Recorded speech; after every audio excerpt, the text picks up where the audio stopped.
Good morning everyone.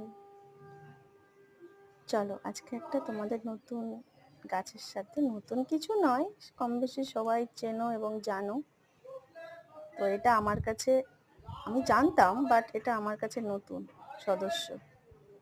চলো মাঝে মাঝেই ওর গায়ে স্পর্শ করতে চলে আসি, ওকে লজ্জা দিতে।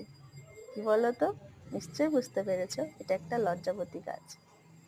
দেখো আমি যেই স্পর্শ করছি ওরা কেমন লজ্জায় মাথা নিচু করে ফেলছে। খুব ভালো লাগে আমার এই গাছটা। যা কিছু করি মাঝে মাঝে এসেই ওকে আমি এরকম স্পর্শ করে চলে যাই। গাছটা ছোট, খুব একটা বড় নয়, কিন্তু খুব সুন্দর।